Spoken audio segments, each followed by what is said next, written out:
نبی کریم علیہ السلام نے فرمایا کہ جبریل امین 950 سال میرے عمر کی شان بیان کریں تو عمر کی شان ختم نہیں ہوتی۔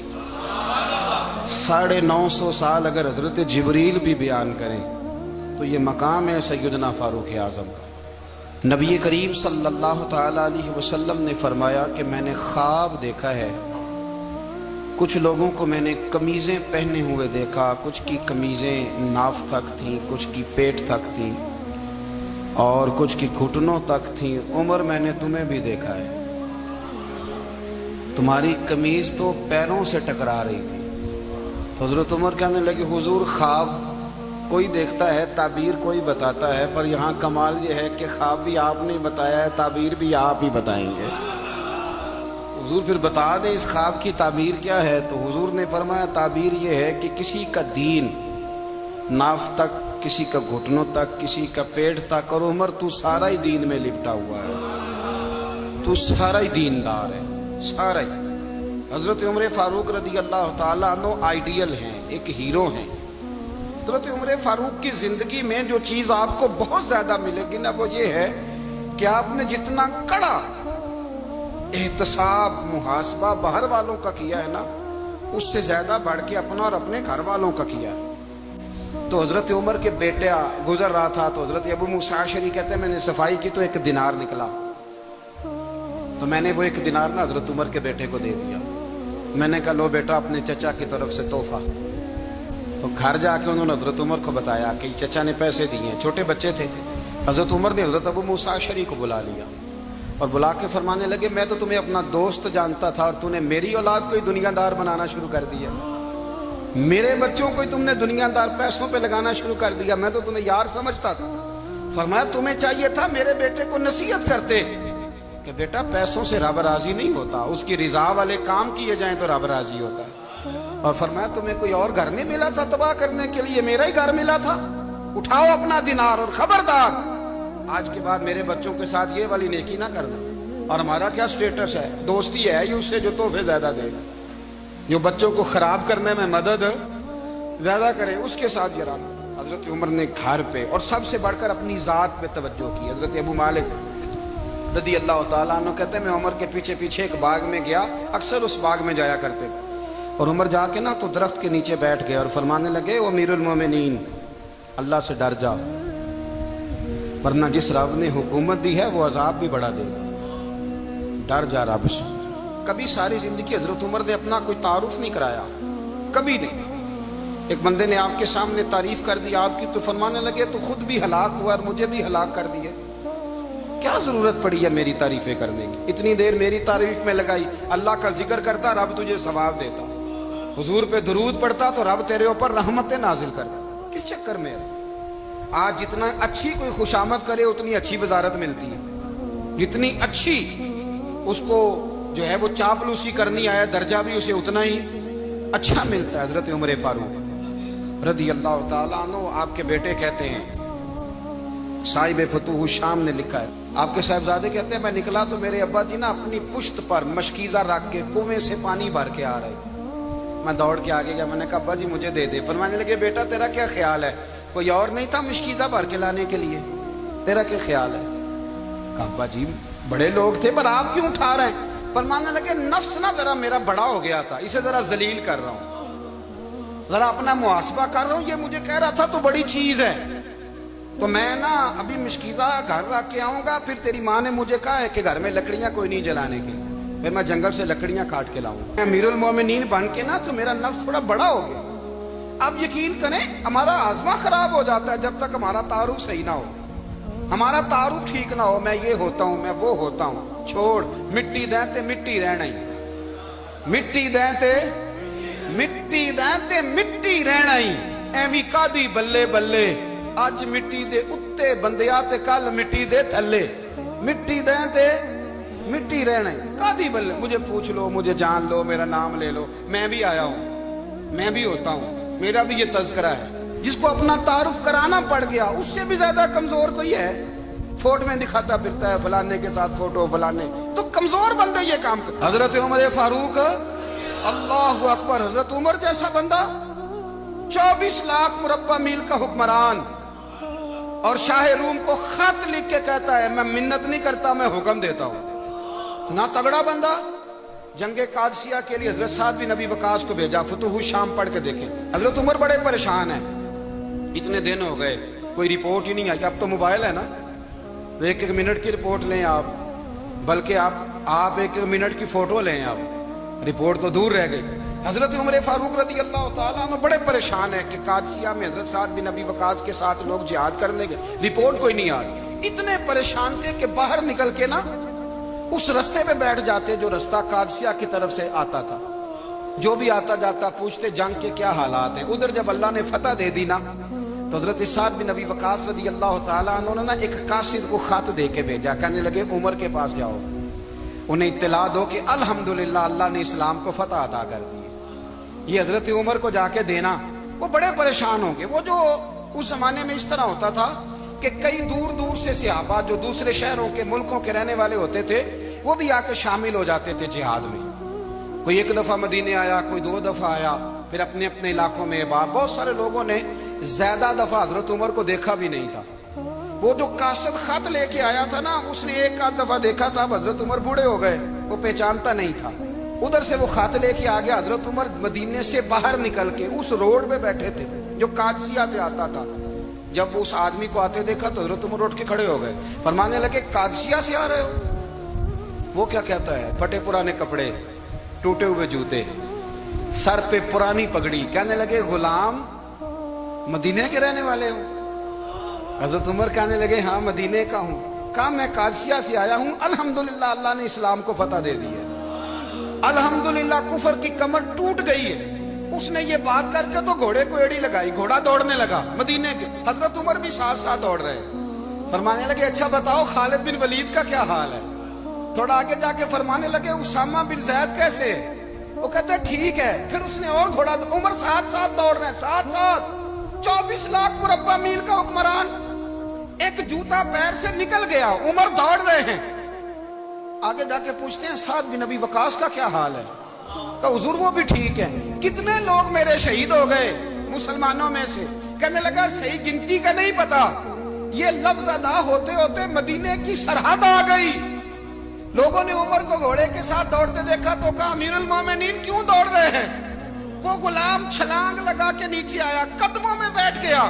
کہنے لگا حضور آپ نے بتایا ہی نہیں آپ امیر المومنین ہیں. آپ فرمانے لگے کیا بتاتا؟ میں تو اونٹ چلانے والے کا پتر ہوں, کیا بتاتا؟ وہ عمر ہوں جس نے اپنے گناہوں کا حساب دینا ہے. کیا بتاتا جو سعد بن ابی وقاص کو جہاد پہ بھیج کے خود بزدلوں کی طرح گھر میں بیٹھا ہے؟ کیا بتاتا؟ کوئی حیثیت نہیں, کوئی تار. تو نے اچھا کیا, تو تو مجاہد تھا, مجھے ساتھ ساتھ دوڑایا, تو نے اچھا کیا. جتنے لوگ تھے چیخے مار کے رونے لگے. حضرت فاروق اعظم سے کہنے لگے عمر جب تک تیرے جلوے رہیں گے اللہ کامیابیاں ہی عطا فرمائے گا, جب تک تیرا رنگ رہے گا اللہ تعالیٰ نوازتا ہی رہے گا. کچھ نہیں کبھی اپنا آپ ظاہر ہی نہیں کیا. بہت بڑے تھے, بہت بڑے تھے حضرت عمر, بڑے تھے. حضرت ابو رافع غلام تھے, قرآن پاک بڑا سونا پڑھتے تھے. حضرت عمر جب بھی انہیں ملتے کہتے ابو رافع تو عمر سے اچھا ہے, قرآن بڑا شاندار پڑھتا ہے. تو وہ کہتے حضور اگر میں قرآن صحیح پڑھتا ہوں تو آپ کو قرآن کی تشریح زیادہ صحیح آتی ہے, آپ بھی تو مجھ سے افضل ہیں. تو آپ فرماتے نہیں پھر بھی تو مجھ سے افضل ہے. کیوں؟ اس لیے کہ تو اپنے آقا کی نوکری بھی ٹھیک کرتا ہے اور رب کی عبادت بھی ٹھیک کرتا ہے, اور مجھے خالی صرف عبادت کرنی ہوتی ہے وہ بھی ٹھیک نہیں کر پاتا. ساری زندگی اپنا محاسبہ, ساری زندگی اپنے گریبان میں دیکھا, ساری زندگی اپنے آپ کو پرکھا, اپنے آپ کو ٹٹولا. 62 سال عمر بیت گئی. حضرت حذیفہ بن یمان ایک صحابی تھے, میرے نبی کریم علیہ السلام نا ان سے راز کی باتیں کرتے تھے. ہر بندے کا ہاضمہ ٹھیک نہیں ہوتا, سب سے راز کی بات نہیں کرنی چاہیے. حضرت حذیفہ بن یمان کہتے ہیں حضور راز کی باتیں بتاتے. مدینہ منورہ میں جو منافقین تھے ان کی لسٹ بھی نبی پاک نے حضرت حذیفہ بن یمان کو دی تھی. جب کوئی مشکوک آدمی مر جاتا نا تو صحابہ کہتے ہیں ہم دیکھتے اگر حضرت حذیفہ نے جنازہ پڑھا ہے تو ہم بھی جنازہ پڑھ لیتے. نبی پاک نے بھی کچھ جنازے نہیں پڑھے. ترمذی میں ہے, فرمایا عثمان سے جو بغض رکھے اس کا جنازہ نہیں پڑھیں گے. حضرت حذیفہ بن یمان اگر جنازہ پڑھتے تو لوگ پڑھتے, وہ نہ پڑھتے تو لوگ جنازہ نہ پڑھتے. حضرت حذیفہ بن یمان کہتے ہیں جناب عمر فاروق کی خلافت کے آخری ایام تھے، کچھ دنوں کے بعد وہ شہید ہو گئے۔ فرماتے آدھی رات کا وقت تھا، میں گھر میں سویا تھا بڑا بے فکر، اچانک میرے دروازے پہ دستک ہوئی، میں گھبرا کے اٹھا، اتنی رات کو کون آیا؟ کہتے ہیں قربان جاؤں، دروازے پہ گیا تو امیر المومنین فاروق اعظم دروازے پہ۔ میں نے کہا عمر کوئی حکم تھا تو مجھے بلا لیتے۔ کہنے لگے میں نا امیر بن کے نہیں آیا، تیرا ویر بن کے آیا ہوں۔ امیر المومنین کی حیثیت سے سرکاری کام سے بلاتا تو وہاں بلاتا، مجھے ایک ذاتی کام پڑ گیا۔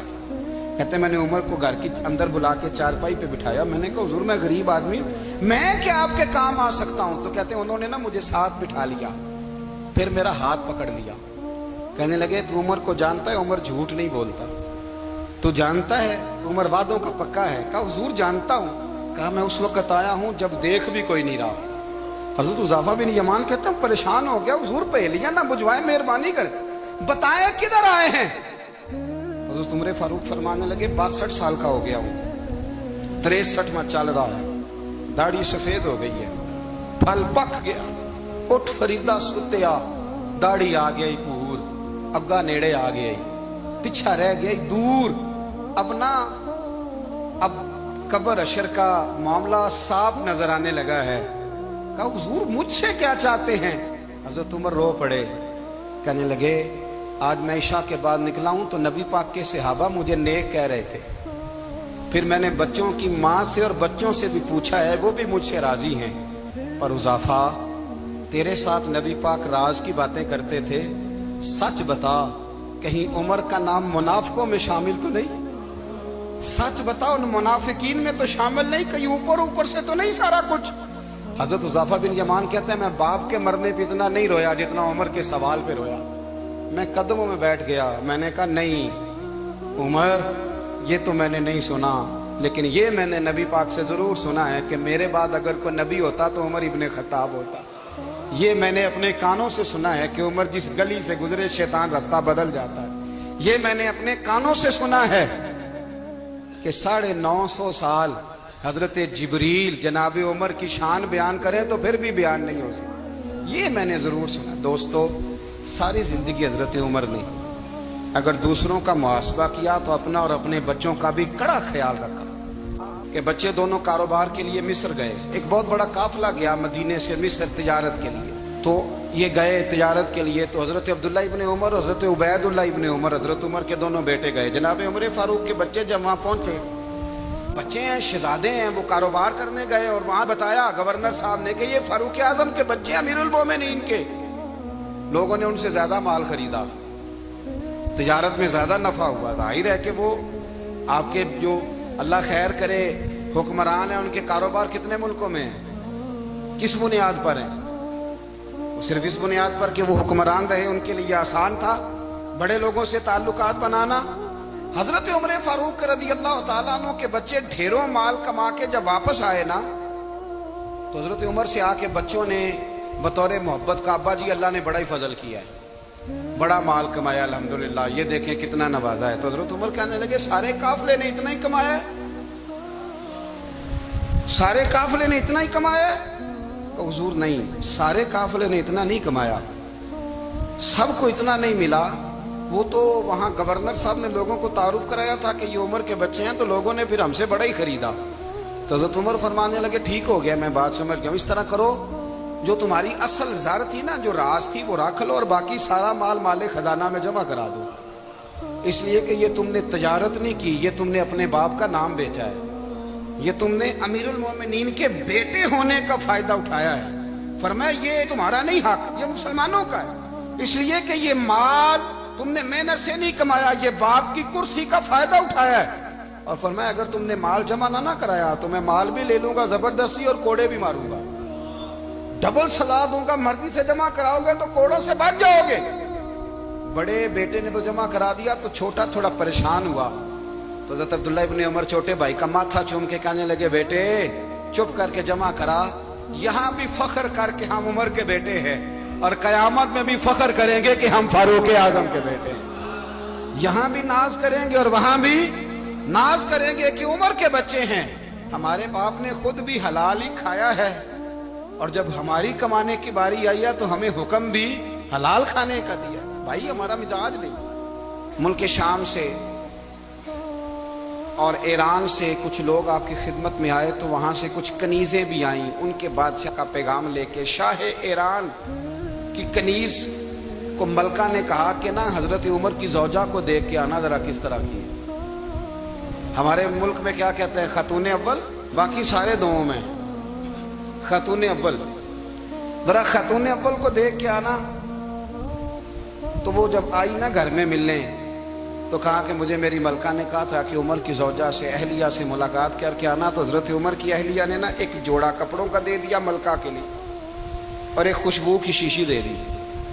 اب جب وہ تحفے وہاں گئے تو اس ملکہ نے نا کچھ سونے کا سامان بھیجا، کچھ زیورات بھیجے، کچھ تحائف بھیجے. جب حضرت عمر کے گھر آئے نا وہ خادم لے کے آیا. اس نے کہا جی آپ کی اہلیہ نے تحفے بھیجے تھے. تو جواب میں شاہ ایران کی بیوی نے، یہاں جس ملک کا وہ سفیر تھا، انہوں نے بھی یہ بھیجے. تو حضرت عمر فاروق نا وہ تحفے لے کے گھر گئے تو جا کے کہنے لگے اپنی اہلیہ سے، یہ تو کب سے تحفے تحائف بھیجنے لگ گئی ہے؟ یہ کب سے نظام شروع ہو گیا؟ تو کہ حضور تحفہ دینا لینا تو ٹھیک ہے، سنت ہے، محبت بڑھتی ہے، تو یہ کوئی قباحت نہیں، اور میں نے اپنی ذاتی استعمال کے لیے جو چیزیں رکھی تھی وہ میں نے دی ہیں. تو حضرت عمر فاروق رضی اللہ تعالیٰ عنہ فرمانے لگے ہم نے کسی ملک کے ساتھ اور اس کے بادشاہ کے ساتھ ذاتی تعلق نہیں بنانا. تعلق جو بھی بنے گا رسول اللہ کے دین کی برکت سے بنے گا. ذاتی رشتے نہیں ہم نے قائم کرنے. ذاتی آپ کے ملک کی جو ایئر لائن جس کا ہر سال خسارے کا ڈنڈورا پیٹا جاتا ہے نا، وہ ہمارے بادشاہ صاحب اور صدر صاحب اگر غیر ملکیوں کو گھوڑا کبھی بھیجنا ہو نا، گھوڑا، تو پورا ایک جہاز گھوڑا لے کے تحفے میں جاتا ہے. پورا جہاز غریب قوم کا یہ سرمایہ. اور قوم بڑی بادشاہ ہے، لائنوں میں لگ کے ووٹ دیتی ہے. دو کام ہمیشہ لائن میں لگ کے کرنے، ایک بل لائن میں لگ کے جمع کرانا ہے اور ایک ووٹ لائن میں لگ کے، تاکہ پھر پورے 5 سال لائن میں ہی لگے رہیں. مرضی سے آپ ووٹ دینا، پر جو بات درست ہے اس کو سنو. حضرت عمر فاروق رضی اللہ تعالیٰ عنہ نے اپنی اہلیہ سے پوچھا کتنے کا تھا وہ تیرا جوڑا اور خوشبو کی شیشی؟ انہوں نے کہا 3 دینار کی. فرمایا یہ 3 دینار تیرے اور باقی جو تحفے آئے ہیں وہ تو خود کہہ، چونکہ اس نے تیرے نام بھیجے ہیں. تو کہہ کہ میں مال غنیمت میں دیتی ہوں، تو کہہ میں مسلمانوں کو کہہ. تو زوجہ ہنس پڑی، کہنے لگی میں نام بھی کہوں تو مجھے کہنا تو پڑے گا ہی، کہنا تو میں نے ہے ہی، کیونکہ سامنے عمر فاروق ہیں، لہذا فرمایا کہہ دیتی ہوں میں نے دیا خزانے کو.